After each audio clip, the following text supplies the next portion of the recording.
Alléluia, je suis content de vous voir. Et je voulais vous dire que je vous aime vraiment, sincèrement. Alléluia, j'ai entendu moi aussi, il y a quelqu'un qui m'aime. Waouh, merci Jésus. Alléluia. Est-ce que vous voulez faire des mathématiques avec moi? Non, non, un petit peu quand même. Allez, un tout petit peu, un tout petit peu, un tout petit peu. Je sais qu'il y en a qui sont... les mathématiques les révulsent. Je vais vous donner une équation, mais simple et facile. X plus 2 égale 1. Quelle est la valeur de X? Ah non. Moins 1, c'est bien. Ok, c'est bon, c'est une bonne réponse, moins 1. Et si je vous dis que X est toujours positif, on fait quoi? Hein, comment? Aïe, aïe, aïe, aïe, aïe, aïe, aïe, aïe, aïe, on bascule dans le nombre imaginaire. Ouais. Et si nous voulons résoudre l'équation, la valeur de X ne peut pas exister si elle est positive. Amen. La Bible, elle peut résoudre l'équation de la façon suivante, en regardant X positif. X plus 2 égale 1, on dit que X plus 1 égale 1. On est encore d'accord sur l'équation. Moi, je vous dis que X est égal à 1.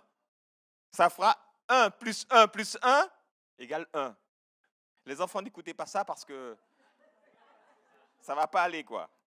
De qui parlons-nous ici?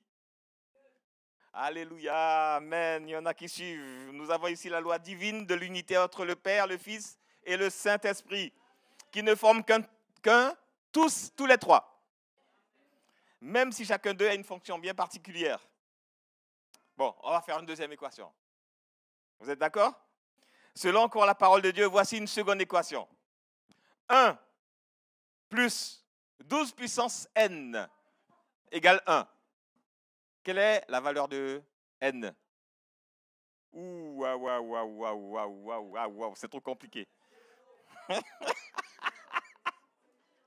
C'est mieux que ça. C'est mieux que ça. Le premier 1, c'est le Saint-Esprit. Le chiffre 12, c'est ton G12. Et puis, quelle est la valeur de la puissance n alors?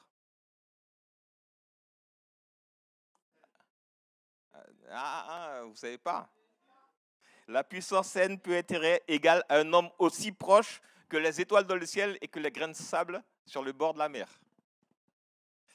Ça fait beaucoup, hein?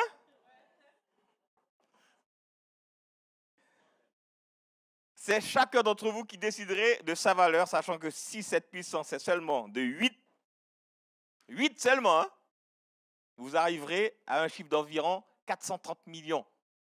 Il n'y a pas assez de monde sur la Terre. Il faut aller les chercher ailleurs.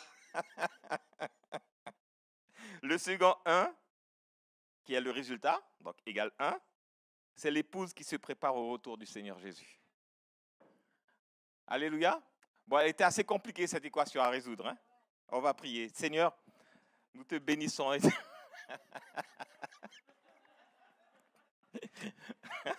Merci Héloïse. On ira sur une autre matière la prochaine fois. Père, nous sommes tellement heureux de t'appartenir, d'être dans ta présence. Nous sommes tellement heureux, Seigneur, d'être appelés fils et filles. Tu nous as donné un tellement grand privilège de pouvoir te servir, de pouvoir être à tes côtés. Seigneur, c'est un privilège. Nous le reconnaissons parce que vers qui irions-nous, Seigneur, lors des moments difficiles, lorsque nous passons par la vallée de l'ombre de la mort? Nous savons que tu es là, tu es notre divin berger. Nous savons que nous ne risquons rien parce que tu es présent près de nous. Nous savons que tu es dans notre barque, malgré les tempêtes, les difficultés, malgré, Seigneur, la puissance des ténèbres qui essaye de nous égarer ou bien de nous tenter. Tu es avec nous, Seigneur, et c'est l'assurance que tu nous donnes. Te remercions et te bénissons et conduis ces moments, Seigneur, que ces paroles Seigneur, soit bénéfique à chacun d'entre nous et qu'il puisse nous rapprocher de toi encore davantage au nom de Jésus. Amen. Alléluia. Est-ce que... Ah ouais, il y a des anciens ici quand même. Qui était là lors des premières conventions G12 France à Paris? Génaro était là, Pasteur Nancy était là, Hilary était là. Où ça se passait? Les premières. Novotel Paris-Est, c'est ça. Et je crois que Joanne était là aussi. Ouais. Ouais, il y avait plusieurs personnes qui étaient là. Alléluia. Il y avait aussi, oui, il y avait Christine qui était là, il y avait Leïla qui était là, Rose aussi était là, bien entendu. Non? Bon, tu es peut-être venu après, c'est possible. Lors de ces premières conventions, en tant que trésorier de l'œuvre, j'étais chargé durant la convention de faire le point sur les offrandes recueillies. Bon, vous allez vous dire, mais pourquoi? La prospérité d'une église, je ne fais pas un message d'offrande, hein. Rassurez-vous, à ne pas ramasser les offrandes une deuxième fois. La prospérité d'une église va de pair avec sa santé spirituelle. Et le fait d'observer à travers les offrandes le baromètre spirituel de ses membres, ou des membres présents, permet aux prédicateurs de rechercher dans la prière la direction de Dieu, la direction du Saint-Esprit. Et pendant 2 ou 3 ans, les personnes présentes à la convention et désireuses de faire un don pouvaient faire une offrande de pacte avec Dieu. Une offrande de pacte avec Dieu. Et puis, à cet effet, nous leur distribuions des enveloppes. Vous vous souvenez? Des enveloppes sur lesquelles on pouvait inscrire nom et prénom, ainsi que le motif de l'offrande de pacte. Vous vous rappelez de ça aussi? Alors, bien entendu, il y avait des personnes qui étaient ramassées et qui étaient chargées de ramasser les offrandes. Il y avait beaucoup d'enveloppes, il y avait plein de choses. Et puis, bien entendu, je suis tenu par le secret de la confession, mais je lisais en tout cas les motifs de pacte. Savez-vous ce qui revenait la plupart du temps? Et puis je priais, à chaque fois que je prenais une enveloppe, je priais. J'essayais de prier pour les motifs que les personnes avaient évoqués. Savez-vous ce qui revenait la plupart du temps? Comme demande au Seigneur, comme motif du pacte? Je dirais à 90%. Et moi, j'étais tellement étonné. J'ai dû en parler à un moment donné. Je ne sais pas à qui, au pasteur, ou je ne sais pas à qui j'en ai parlé. Vous savez ce qui revenait à 90% dans les motifs? Non? Vous n'avez pas une idée? Aucune idée? Non? Travail, argent, mariage, oui, ça venait, mais ce n'était pas à 90%. Relation avec Dieu, ouais, il y avait ça aussi. Il y avait beaucoup de motifs, mais il y avait quelque chose qui revenait souvent. Je dis, mais c'est inimaginable, quoi, c'est extraordinaire. Les gens ne priaient pas. Comment? Il y avait aussi des guérisons, mais c'était pas le... J'étais étonné d'ailleurs de voir que, waouh, mais Seigneur, ton église ne peut pas être malade. Et je priais aussi. Il y avait, non, il y avait, oui, en quelque sorte, je dirais ça.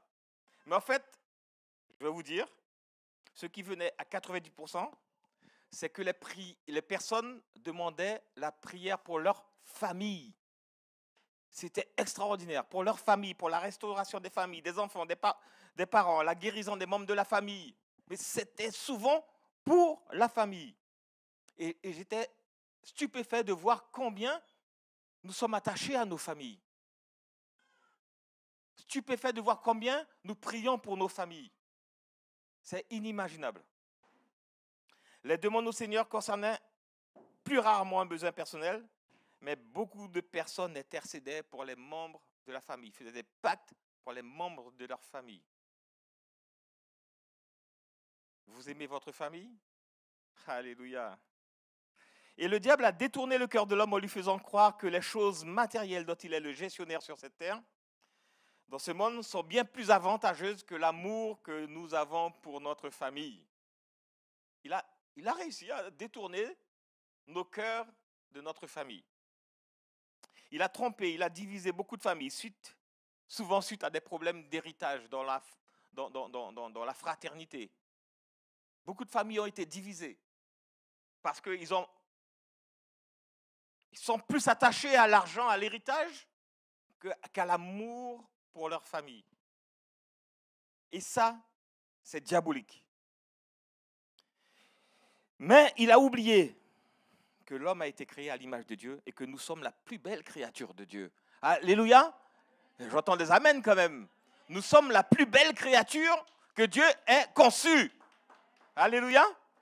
D'ailleurs, c'est bien pour cela qu'il est furieux contre nous et jaloux d'avoir perdu la première place auprès du Seigneur. Il est jaloux de nous. Nous sommes la plus belle créature de Dieu. Lorsque Dieu a conçu l'homme, avant de concevoir l'homme, il a préparé sa chambre à coucher. Il a préparé tout ce qu'il y avait. Il a préparé les jouets. Il a préparé la chaise, le lit. Il a repeint la chambre. Il a tout fait pour l'homme. Toute la nature qu'il a donnée, toutes ces belles créatures, cette belle chose qu'il a faite, ces belles fleurs, c'est pour toi, c'est pour moi. Vous n'avez jamais vu un enfant? Vous lui mettez une chambre toute propre quand il commence à grandir, avec ses jouets bien rangés. Vous revenez un moment après, c'est le bazar. Le bazar. Et l'homme a fait la même chose avec cette nature que Dieu nous a donnée. Il a détruit. C'est le bazar. Mais quand même, dans le cœur de l'homme, il y a une certaine ressemblance divine et nous sommes tous enclins à désirer nous rapprocher de notre famille. Malheureusement, certaines personnes ont souffert de rejet, d'abandon, de perte d'identité, soit parce qu'ils n'ont jamais connu leurs parents, soit parce qu'ils n'ont pas reçu l'amour qui leur était dû. Les parents doivent donner de l'amour à leurs enfants, et certains n'ont jamais eu d'amour à cause de persécutions, à cause de malédictions ancestrales. Et nous allons voir que dans l'Ancienne Alliance, tous les membres de la famille étaient liés entre eux et il suffisait que le père attire la malédiction sur lui. Ainsi, la conséquence du péché retombait également sur toute la famille, sur les enfants, sur l'épouse, sur les animaux, sur les biens, en fait sur tout ce qu'il avait. Et Jésus, dans son immense amour, est venu renverser cette situation. Est-ce que tu le crois? Il est venu renverser cette situation désastreuse pour faire de nous des membres de sa famille. Et là, nous sommes de la famille de Dieu. Est-ce que vous croyez? Est-ce que vous le croyez? Dans Galates, chapitre 4, versets 5 à 7, il est écrit, je suis toujours dans la Bible version du Semeur, il nous a ainsi permis d'être adoptés par Dieu comme ses fils et ses filles. Puisque vous êtes bien ses fils et ses filles, Dieu a envoyé dans notre cœur l'esprit de son Fils qui crie « Abba », c'est-à-dire « Père, Papa ». Ainsi donc tu n'es plus esclave, mais fils ou fille. Et puisque tu es fils ou fille, tu es héritier des biens promis grâce à Dieu. Est-ce qu'on peut dire Amen? Non? Tu es héritier. Donc tu ne crains pas. Tu ne peux pas avoir de l'amertume pour ton frère ou ta sœur parce qu'il a plus que toi. Vous en aurez en abondance. En abondance. Éphésiens chapitre 1 au verset 5, il est écrit là, il nous a destinés d'avance à être ses enfants qu'il voulait adopter par Jésus-Christ. Quelle grâce que nous avons. Il nous avait destinés d'avance à être ses enfants adoptés. Il nous a légitimés, frères et sœurs. Non? Vous n'avez pas compris? Non? Nous qui sommes nés de l'Esprit de Dieu en ayant reçu Christ dans notre cœur, nous sommes de la même famille. Vous y avez pensé? N'est-ce pas? Nous sommes de la même famille.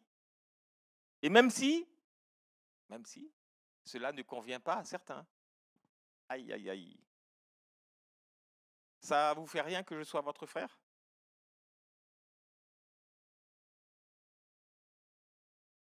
Bon, alors, pourquoi vous êtes tous éloignés les uns des autres comme ça? Pourquoi vous ne vous rapprochez pas? Il y a des trous partout. Il y a des trous dans la raquette, là. Rapprochez-vous. Rapprochez-vous. Jacob a eu 2 femmes et 2 concubines qui sont les servantes des épouses. Il a eu 12 fils des 4 mamans. Certains ne s'entendaient pas entre eux. Mais toujours est-il qu'ils étaient frères du même père. Et d'autres étaient frères du même père et de la même mère. Il n'y avait pas toujours de l'entente. Hein? Il n'y avait pas toujours de l'entente. Tu peux me détester, hein? Tu peux me rejeter, avoir de l'amertume contre moi.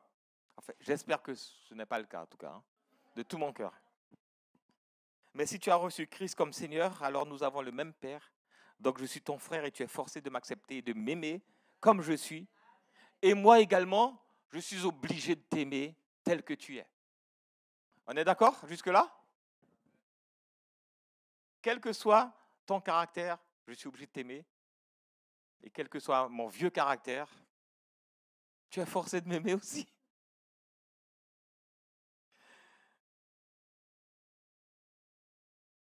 C'est aussi le cas pour celui ou celle que tu évites en prenant un siège à l'autre extrémité de la salle. Je ne sais pas pourquoi vous êtes tous loin les uns des autres comme ça. Alléluia. Est-ce que vous vous aimez? J'entends un petit amen par là, d'autres... Nicolas, tu m'aimes? Amen. Moi aussi, je t'aime, mon frère. Une chose est certaine, à l'heure du départ pour le ciel, il n'y aura pas 36 solutions. Premièrement, vous vous retrouverez tous les deux, si tu as quelque chose contre ton frère ou contre ta sœur, tu as intérêt à rapidement le régler, qu'il y ait un pardon rapide. Rapide. Vous vous retrouverez tous les deux au même endroit. Première solution. Mais certainement pas près de Dieu. Ça veut dire que ni l'un ni l'autre n'a voulu faire le premier pas. Et vous serez où alors? Deuxièmement, deuxième solution. L'un d'entre vous sera au ciel auprès de Dieu et l'autre séparé de Dieu pour toujours, pour l'éternité. Ça veut dire qu'un a fait le pas et puis l'autre n'a pas voulu l'accepter. Mais vous ne serez jamais, au grand jamais, écoutez-moi bien, tous les deux avec la même aversion l'un pour l'autre auprès de Dieu. Ce n'est pas possible. Ce n'est pas possible. Et si, dans le ciel, nous avons les mêmes problématiques que sur la terre, alors je ne veux pas y aller. Je ne veux pas y aller. Il n'y aura plus ces problèmes. Autant les régler tout de suite. Laissez votre orgueil de côté et revêtez-vous d'humilité. Dans Romains 12, au verset 5, il est écrit là, « De même alors que nous sommes nombreux, nous formons ensemble un seul corps par notre union avec Christ. Et nous sommes tous, et chacun pour sa part, membres les uns des autres. Je ne peux pas me passer de toi. Parce que si je me passe de toi, je suis amputé d'un membre. » Alléluia.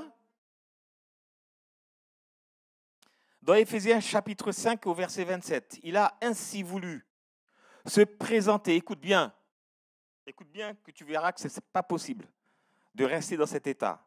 Il a ainsi voulu se présenter cette église à lui-même, rayonnante de beauté, sans tache, ni ride, ni aucun défaut, mais digne de se tenir devant Dieu et irréprochable.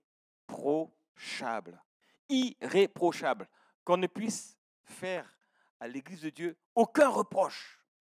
Aucun reproche. Irréprochable. Mes amis, vous qui avez reçu Christ dans votre cœur, il est vraiment temps de vous réveiller. Ce n'est pas une plaisanterie en fait. Il faut vraiment, vraiment prendre ce sujet à cœur. On ne peut pas rester ensemble en famille. Nous sommes en famille et avoir de l'amertume ou de l'aversion les uns pour les autres. C'est impossible.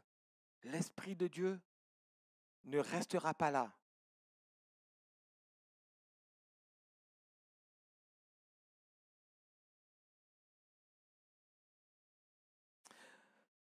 Vous ne pourrez pas être membre de cette épouse qui est l'Église, qui doit être irréprochable devant Dieu, si vous ne pardonnez et ne demandez pardon à votre frère ou à votre sœur en Christ. Impossible. Vous ne pourrez pas faire partie de l'épouse parce que l'épouse doit être sans tache ni ride, irréprochable. Irréprochable. Saint-Esprit, je sais que tu es là et tu parles au cœur. Je sais que tu manifestes ta présence lorsque nous parlons de toi. Je sais que tu peux toucher les vies, tu peux toucher les cœurs, tu peux transformer les cœurs.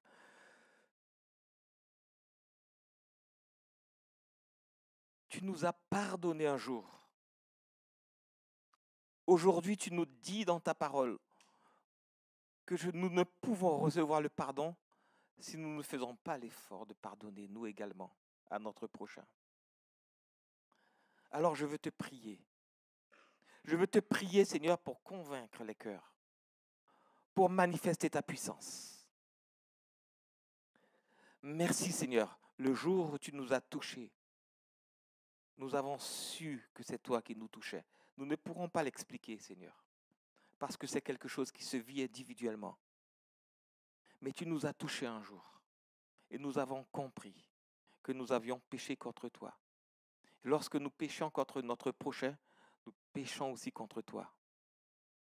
Te demandons pardon. Pardon, Seigneur. Aide-nous, Seigneur, à aller vers notre prochain. Je sais que tu commences un travail. Tu commences à travailler les cœurs. Tu commences à manifester ta puissance dans les cœurs. Tu commences à manifester ton amour dans les cœurs. Merci, Père, au nom de Jésus. Je vous en supplie, frères et sœurs. Faites la paix entre vous, car c'est une question d'éternité. Il est question là d'éternité. D'éternité. C'est un message solennel que je vous fais. C'est une question d'éternité, s'il vous plaît. S'il vous plaît. Dans Jean 17, versets 20 à 26, Jésus a prié. Il a dit, ce n'est pas seulement pour eux que je te prie, c'est aussi pour ceux qui croiront en moi, grâce à leurs paroles. Je te demande qu'ils soient tous un, comme toi, Père, tu es en moi et comme je suis en toi. Qu'ils soient un en nous pour que le monde croie que c'est toi qui m'as envoyé. Je leur ai donné la gloire que tu m'as donnée, afin qu'ils soient un, comme toi et moi, nous sommes un. Moi en eux et toi en moi.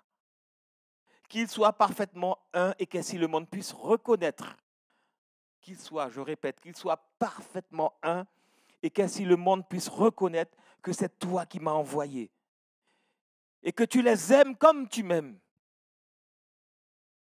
Il a continué au verset 24, Père, mon désir est que ce que tu m'as donné soit avec moi là où je serai, qu'ils contemplent ma gloire, celle que tu m'as donnée, parce que tu m'as aimé avant la création du monde. Père, toi qui es juste, il est amour.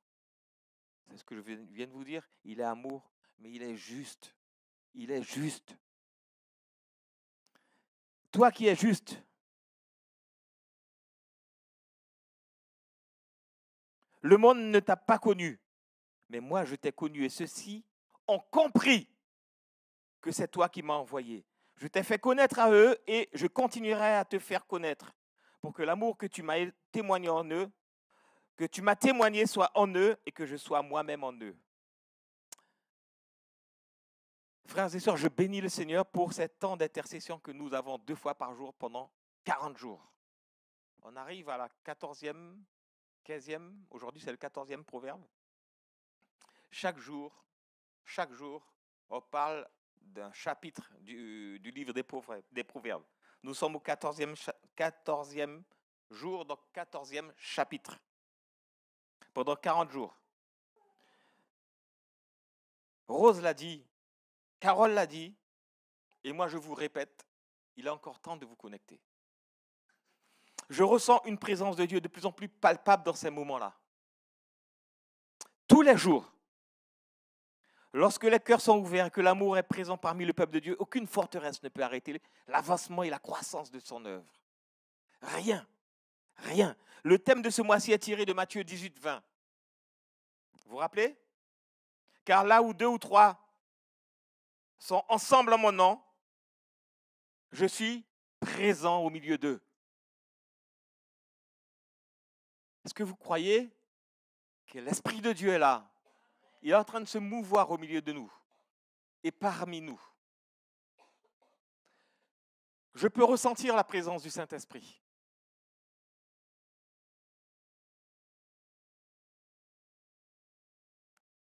Je crois qu'il ne suffit pas simplement d'être ensemble au nom de Jésus, mais il faut également être en accord et unis par l'amour de Christ. Alléluia.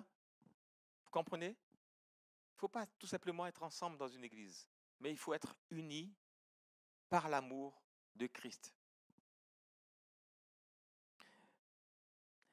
Dans Actes chapitre 12, au verset 5, il est écrit là, Pierre était donc sous bonne garde dans la prison. Vous vous rappelez quand Pierre avait été enfermé par Hérode, il était il était gardé par 4 escouades de soldats. Il y en avait 12. Il y en avait 12. Il est écrit là, mais l'Église priait ardemment Dieu en sa faveur. L'Église était unie.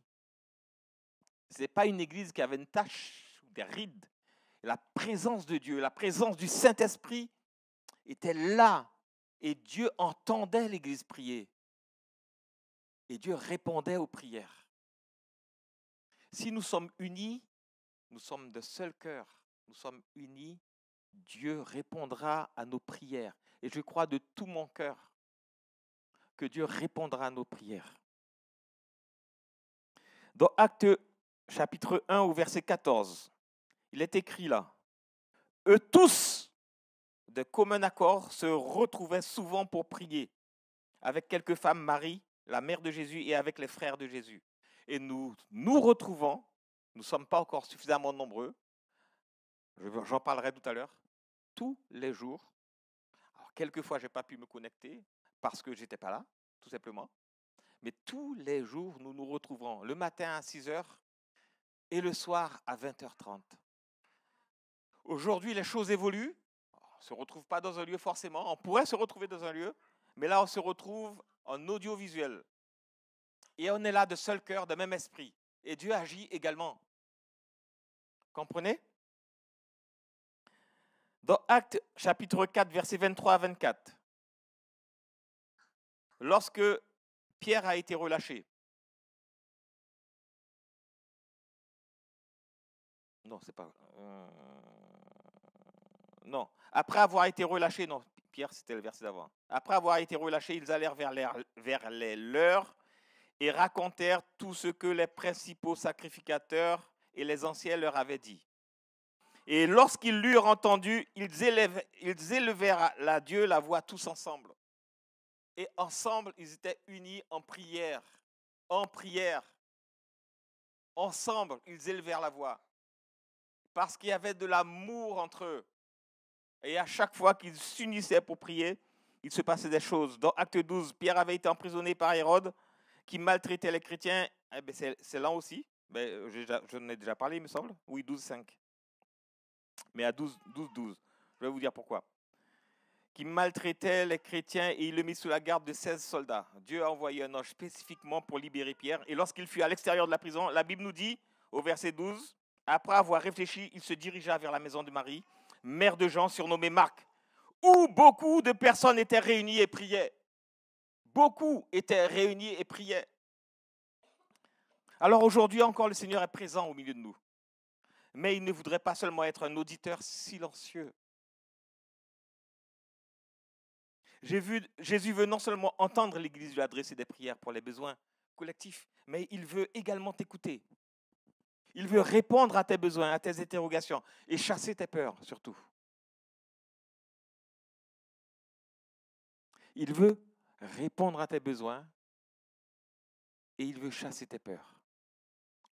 Jésus ne veut pas seulement être présent pour nous observer, frères et sœurs, mais il veut travailler avec chacun d'entre nous pour démontrer une nouvelle fois son amour pour ses enfants, en manifestant, comme il sait si bien le faire, des miracles et des prodiges dans ta vie. Est-ce qu'il veut voir des prodiges dans sa vie? Des miracles.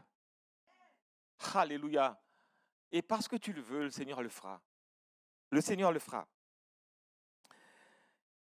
Il va répondre aux prières que tu lui as adressées dans le secret de ta chambre. Dieu connaît les prières que tu lui as faites. Et il ne tardera pas à répondre. Je voudrais féliciter tous ceux qui sont présents, hein, tous les jours, en audiovisuel. Je n'ai pas eu l'occasion pendant la petite demi-heure d'intercession du matin et du soir. Je sais qu'ils s'adressent à Dieu de tout leur cœur. À travers la lecture du livre des Proverbes, le Seigneur nous éclaire quelquefois sur une nouvelle compréhension de sa parole. Moi, j'ai découvert des choses que je n'avais jamais pensées. Et Seigneur, dans cette méditation, Seigneur nous éclaire. Il y a des écailles qui nous tombent des yeux. Et nous voyons différemment la parole de Dieu.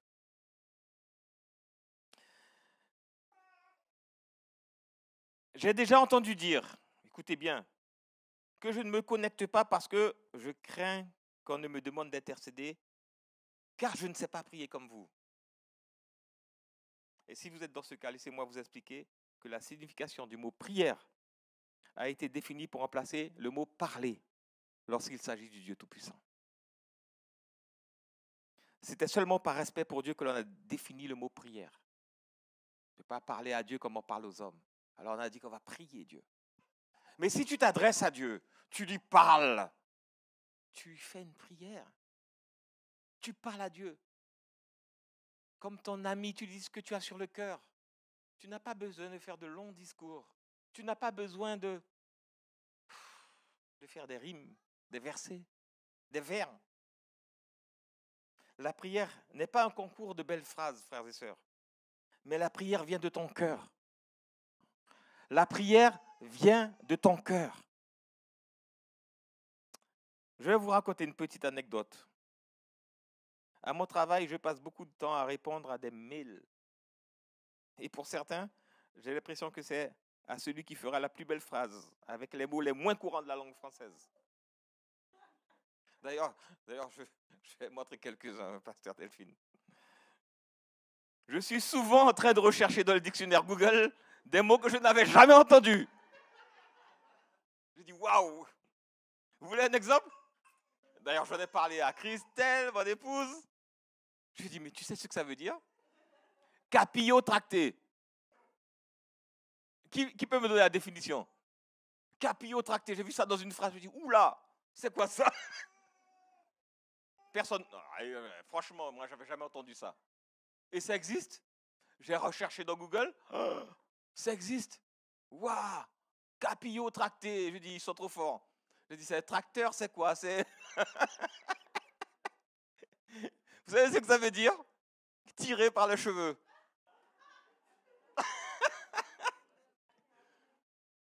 Non, mais je vous apprends des choses, hein? Non, mais je vous assure, il y en a qui font des phrases, mais c'est inimaginable. On dirait que c'est un concours de belles phrases. Un concours de belles phrases. Il y a un autre mot. Subodoré. Il y a peut-être qui le savent. Subodoré, peut-être, ouais, c'est quelque chose de courant. Moi, en tout cas, j'avais jamais entendu. Hein. Ouais, certainement. Bon, moi, je ne l'utilise pas. Subodoré. Ouais. Subodoré, c'est je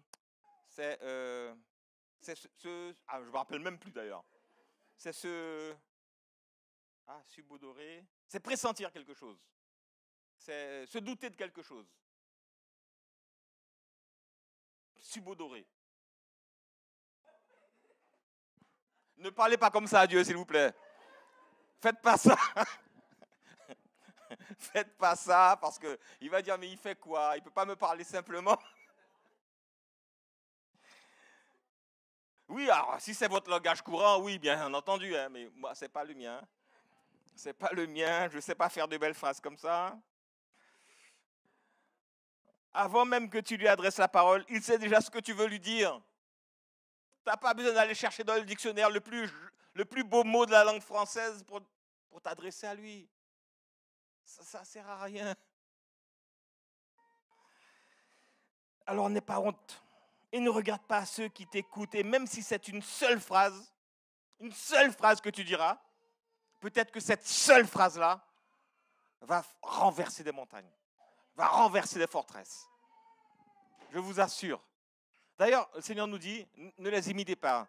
N'imitez pas ceux qui sont dans les coins de rue en train de faire de longues phrases, comment on appelle ça, des élos. Je ne me rappelle même plus. Bref. Élocution, oui, ouais. De longues phrases pour être bien vu des hommes. Franchement, qu'est-ce que j'en ai à faire, quoi? Vous n'êtes pas d'accord avec moi? Dieu, il sait ce que tu veux. Il sait déjà, même avant que tu lui parles. Je me rappelle que nous avions pendant le confinement des réunions d'intercession en audiovisuel. Ah, ça, c'est encore autre chose. Qui duraient plusieurs heures. Christine était là, il y avait Léla qui était là aussi, quelquefois. Il y avait d'autres personnes. Carole aussi était là. Et puis, une fois, alors que c'est moi qui priais, écoutez bien, hein, je me suis surpris en train de me réveiller, en train de prier. Je ne sais même pas ce que j'ai raconté pendant ma prière. Je ne sais pas ce que j'ai dit. Et je priais, mais je me suis endormi dans la prière. Et puis à un moment donné, je me réveille, je dis, mais je suis en train de prier, qu'est-ce que je raconte là? Peut-être que j'ai dû raconter n'importe quoi, mais Dieu connaît toutes choses, il sait toutes choses. Franchement, soyons simples avec lui. Pas de complications. Laissez votre orgueil et le qu'en-dira-t-on de côté et venez nous rejoindre le matin à 6h du matin. Mais pour ça, il faut aller se coucher un peu plus tôt. Il faut laisser les Netflix à côté. Il faut laisser tout le reste à côté. Et puis dire, allez, je vais me lever demain matin à 6h. Moi, j'ai mon réveil tous les matins. Et puis le soir, si vous êtes du soir, venez nous rejoindre à 20h30. Demain, nous serons au chapitre 15 des Proverbes. Savez-vous ce que dit le verset 8 et la fin de ce chapitre? Il est écrit là, l'Éternel a en horreur les sacrifices offerts par les méchants, mais les prières des hommes droits lui sont agréables. Les prières des hommes droits. Il suffit d'être droit. Tu dis, Seigneur, je t'aime. Ça suffit. Tu connais mon cœur, tu sais bien que je t'aime. C'est tout. C'est tout. Tu n'as pas dit grand-chose, mais ça a touché le cœur de Dieu. Alléluia. Et le dernier verset de Proverbe 15 dit, la crainte de l'Éternel est une école de sagesse. Avant d'être honoré, il faut savoir être humble. Tout simplement. Tout simplement. N'ayez pas peur de prier, de parler à Dieu. Je dis prier, parler à Dieu devant tout le monde. Alors, ne dites pas ce qui vous est intime. Ce n'est pas la peine de le raconter à tout le monde. Mais dites les choses en général. Parlez au Seigneur. De toutes les façons, tous les versets du chapitre 15, je l'ai lu, j'ai dit waouh. Tous les versets nous parlent et je ne crois pas que cela soit une coïncidence. Et que demain, nous intercéderons sur ces sujets. Tous les versets, je dis, mais Seigneur, tous les versets ont quelque chose à nous dire. Tous les versets du chapitre 15, vous allez voir. N'hésitez pas à être présent. On ne sera pas 430 millions, mais on sera un nombre suffisant. La réussite est une question d'effort. La réussite en toute chose est une question d'effort, est une question de sacrifice et d'abandon des choses qui nous tentent. C'est ça, la réussite. Vous le croyez? Tous ceux qui ont réussi à faire quelque chose, un objectif, qui ont atteint leur objectif, ils ne sont pas restés les bras croisés, ils ne sont pas restés en train de se tourner les pouces. Il y a eu des sacrifices. Ils se sont réveillés de bonne heure, ils se sont couchés très tard, ils ont dormi très peu. Ils ont donné beaucoup d'argent, ils ont aidé beaucoup de monde. Il y a eu des sacrifices. Ils ont passé beaucoup de temps à consolider. Il y a eu des sacrifices. Il y a eu des sacrifices. Ils ont exercé l'hospitalité chez eux. Il y a eu des sacrifices. Il y a eu des sacrifices, frères et sœurs. Est-ce que je pourrais demander à la louange de s'approcher, s'il vous plaît? Alléluia. Et puis, est-ce que je peux vous demander de vous lever? On va prier, parce que nous sommes un seul. Je crois que nous sommes réellement un seul et que nous nous aimons. Et est-ce que vous pouvez vous rapprocher, s'il vous plaît? Allez, on fait un seul bloc. Non? C'est pas possible? Allez, un seul bloc. Faites des efforts. Voilà, merci Alexandra. Allez, Jessica. Allez, rapprochez-vous. Rapprochez-vous. On fait un seul bloc. L'Esprit de Dieu va se manifester. Nous avons vu que lorsque l'Église est unie pour demander une chose quelconque à Dieu, les miracles se produisent et s'accomplissent. Lorsque l'Église est unie, pas divisée, mais lorsqu'elle est unie pour demander une chose quelconque à Dieu, les miracles s'accomplissent. J'aime à citer ce passage des Écritures qui dit, dans Marc 16, 20, « Quant à eux, ils s'en allèrent proclamer la parole de Dieu en tout lieu. Et le Seigneur travaillait avec eux et confirmait leur prédication par les signes miraculeux qui l'accompagnaient. » Alléluia. On va prier ensemble. Alléluia. Et puis, on va se donner la main. C'est pour ça que je vous demande de vous rapprocher. Rapprochez-vous. Donnez-vous la main. Alléluia. Oui. Nous sommes dans un lien d'amour. Seigneur, vois ton peuple. Nous sommes dans un lien d'amour. Notre esprit est uni avec l'Esprit de Dieu. Nous sommes dans Seigneur, un lien. Nous sommes un seul devant toi. Oh, maintenant, chantons tous ensemble. Oh Seigneur, tu vois ton Église, ton peuple uni. Et que son amour se désirons ta présence. Pardonne nos fautes. Pardonne-nous. Tenons-nous. Nous sommes d'une même famille, Seigneur. Nous sommes de ta famille. Nous sommes de ta famille, Seigneur. Et aujourd'hui, Seigneur, ton amour nous unit. Ton esprit nous unit. Encore une fois.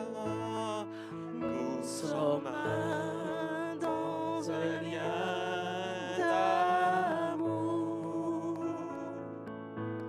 Nous sommes dans un lien d'amour. Et notre esprit est uni avec l'Esprit de Dieu. Nous sommes dans un lien d'amour. Nous chantons ensemble encore.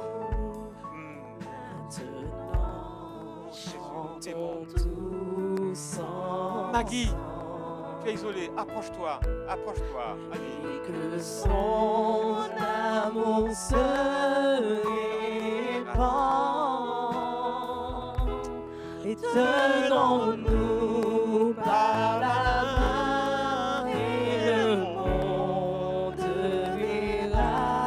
Nous sommes dans un lien d'amour. Nous allons le murmurer. Allez, une nouvelle fois.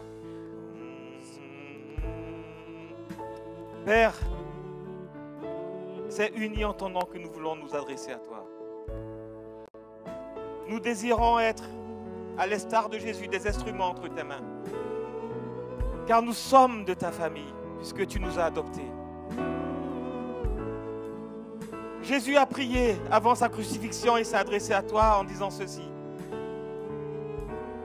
La vie éternelle consiste à te connaître toi, le Dieu unique et véritable et celui que tu as envoyé, Jésus-Christ. Permets-nous de faire connaître ta gloire sur la terre, en accomplissant l'œuvre que tu nous as confiée. Alléluia. Oui, Jésus. Saint-Esprit.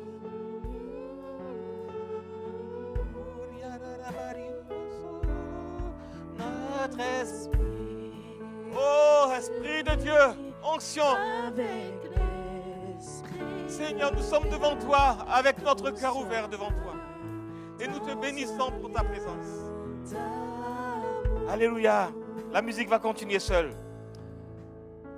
Je voudrais que vous répétiez cette prière avec moi.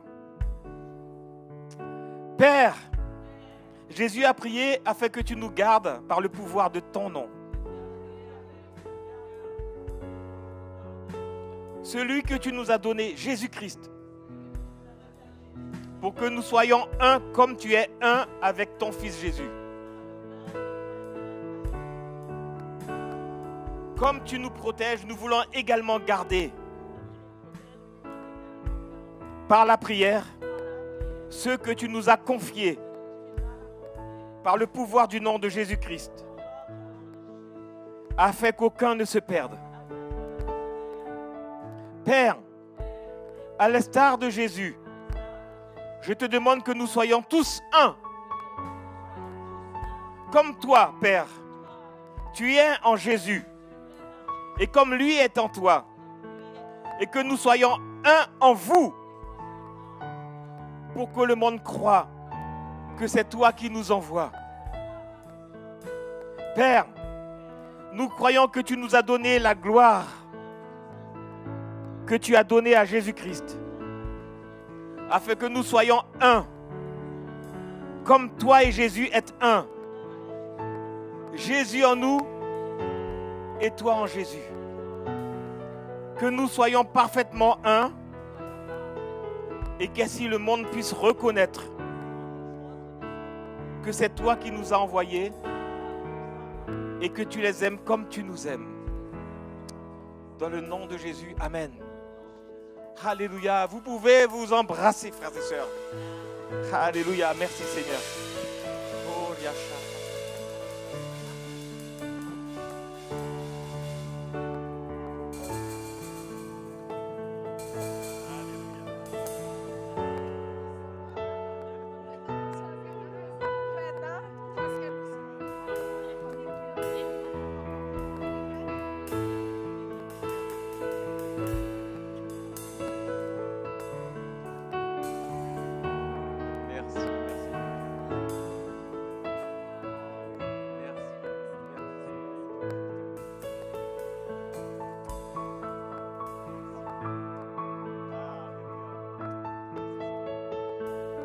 Alléluia, n'oubliez pas que je vous aime. Je vous aime, vraiment. Vraiment. Et mon cœur est touché. Mon cœur est touché parce que vous n'avez pas hésité. Merci Saint-Esprit.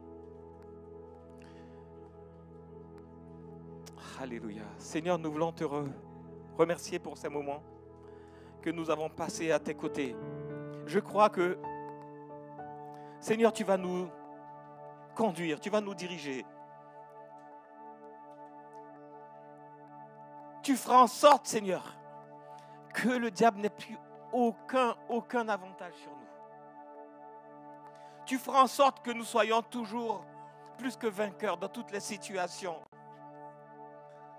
À cause de l'amour que tu as mis dans notre cœur, à cause de l'unité que tu as fait de ton Église. Seigneur, aide-nous parce que nous ne sommes pas toujours irréprochables. Nous sommes loin d'être parfaits. Nous sommes loin d'être, Seigneur, d'avoir le caractère de ton Fils Jésus. Alors, nous souhaitons, Seigneur, que tu continues à nous façonner, mais que cela n'empêche pas à l'amour de régner dans nos cœurs, Seigneur. Merci pour ta faveur. Merci pour ton onction qui demeure sur nous.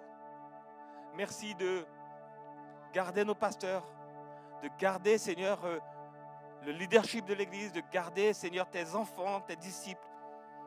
Seigneur, que les cellules puissent croître de manière exponentielle et que nous puissions arriver à un chiffre incommensurable, comme le grain de sable qui sont sur le bord de la mer et les étoiles qui sont dans les cieux. Tu l'as promis, Seigneur, à notre ancêtre Abraham, tu l'as promis, Seigneur, et nous le verrons s'accomplir parce que ce que tu dis, Seigneur, tu l'accomplis assurément. Te bénissons pour ta fidélité dans le nom de Jésus. Soyez bénis les frères et sœurs. Amen. Alléluia.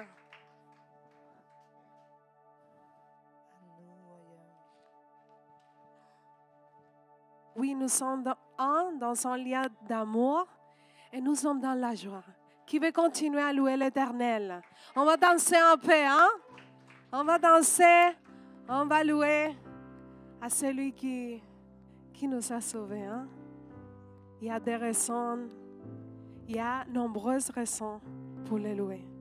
Je veux que tu nous accompagnes. Amen. Alléluia, il est bon, il est bon.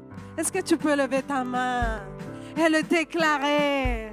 Notre Dieu est bon. Et oui, on va témoigner de sa bonté, de sa fidélité pour toujours.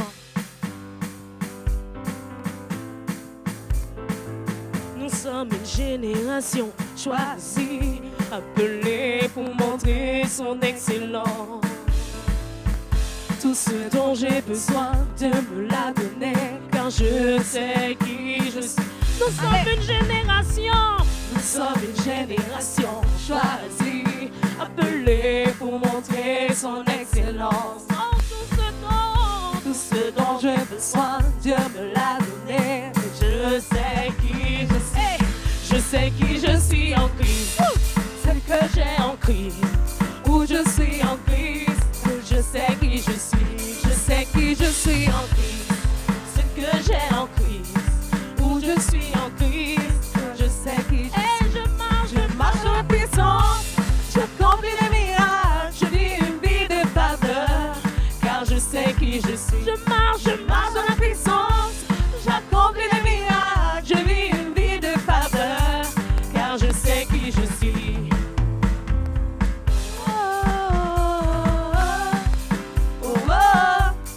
Je sais qui je suis.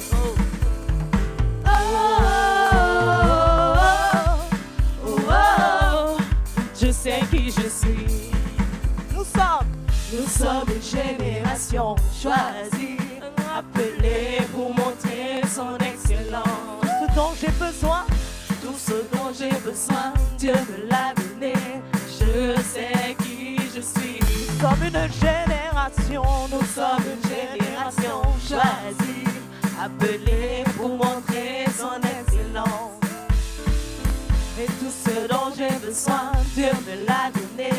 Je sais qui je suis. Je sais qui je suis en Christ. Ce que j'ai en Christ, où je suis en Christ. Je sais qui je suis. Je sais qui je suis en Christ. Ce que j'ai en Christ, où je suis en Christ. Je sais qui je suis. Je marche dans la puissance et j'accomplis les miracles. Je vis une vie de faveur, car je sais et je marche dans la puissance, j'accomplis les miracles. Je vis une vie de faveur, car je sais qui je suis. Regarde-moi, je suis une merveille. Et qu'importe ce que tu vois, sa gloire est sur moi, car je sais qui je suis. Regarde-moi, je suis une merveille. Qu'importe ce que tu vois, sa gloire est sur moi. Que je peux vous entendre dire ça ce matin. Hey. Regarde-moi, je suis une merveille. Hey. Tu es une perle. Arrête sur moi. Je vous entends encore. Hey. Regarde-moi, je suis. Arrête sur moi, car je sais qui je suis.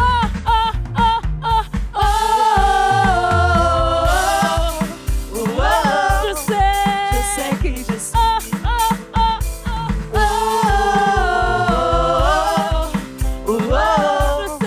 Je sais qui je suis. Je sais, oui, je sais qui je suis. Je sais qui je suis. Je sais, oui, je sais qui je suis. Oui, je sais qui je suis. C'est lui, oui, je sais qui je suis. Hey, je sais qui je suis. Je sais qui je suis. Je sais qui je suis. Hey. sais qui je suis. Je sais qui je suis. Je sais qui je suis. Je sais qui je suis. Et je sais qui je suis. Je sais qui je suis. Je sais qui je suis. Je sais qui je suis. Alléluia. Bon dimanche à tous. On se voit la semaine prochaine.